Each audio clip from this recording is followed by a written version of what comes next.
I've played Genshin Impact on the iPad Pro, PC, on a phone, and on the PS4, and I've been really blown away at its performance on the iPad Pro 2020 variant, and I wanted to make a video on it so that you could see what this game can actually achieve. So this video actually goes along with an article that I wrote that goes a little bit more in depth on some of the techniques I use to record the FPS and other settings, and some of my recommended settings, my other experiences with devices, and just an overall opinion of what I think the best settings are. So if you're interested in checking out more information that goes along with this video, head on over to pressingx.com and check out that article. But let's jump into it here. So I'm going to boot up Genshin, and we're at the main menu here. I'm going to display the FPS there in the top right corner. And I've also got a PS4 controller paired with the iPad Pro. And this native controller support is something right now that only iOS supports.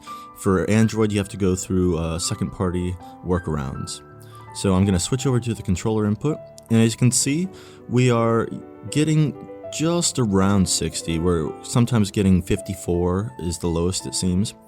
And as I just turn around the environment, you can see that it is running really good and it looks beautiful on the iPad Pro. The game isn't quite running at what you would call a native 1440p resolution because of the iPad's screen ratios, but let's take a look at these graphics here. So I've got mostly everything on high. I did have to turn down some settings like the environment detail, bloom, and the crowd population, because when I ran all of these at max at 60 frames per second, the iPad Pro actually dimmed its screen. And when I did a little bit of research on that, I read that it's because of some thermal throttling issues. So it actually dims the screen so it doesn't completely overheat. And it does get very hot if you do play everything maxed out. Now I'm running into Mondstadt here during the Windbloom Festival because there's a lot of extra environmental effects going on because of this festival, and usually when I run into Mondstadt it's a pretty load intensive area. And as you can see here, we're actually really holding up well, still hovering right around 60. And after this little scene here, we're going to go fight the Cryo Flower, and I'm going to pop all the elemental bursts so that we can get a good picture of what happens when we've got a lot of on-screen effects going on at one time. So let's go and head over there for a second. Overall, I'm really happy playing this game on the iPad Pro. It runs very smooth.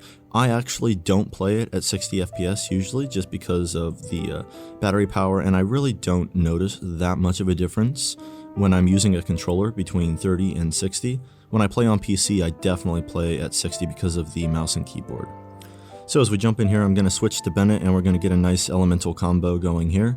So I'm going to pop off all 4 of these elemental bursts in rapid succession so we can see what kind of load this actually does on the device. As you can see there, we did drop to 54, but really nothing below 50, and most of the time it's hovering right around the higher 50s and 60. So the device is actually really surprising, and to my knowledge, this is the best way to play Genshin Impact on mobile right now.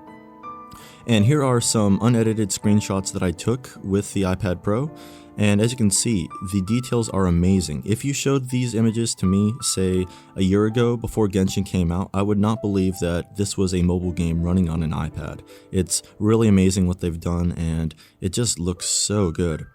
Now, all those screenshots were resized to fit the 1920 by 1080 viewport of this video, but here they are at their native resolution with some slow pans, and as you can see, even at their native resolution zoomed in to this viewport, we can actually see that they really preserve a lot of their details, and these are honestly pretty hard to differentiate from the PC screenshots that I take as well. If you're interested in seeing some edited 4K max settings screenshots from the PC version, check out the pressing_x page on Instagram. I'm trying to upload there a bit more regularly. Thank you so much for watching this video. Stay tuned for more Genshin Impact, and have yourself a great day.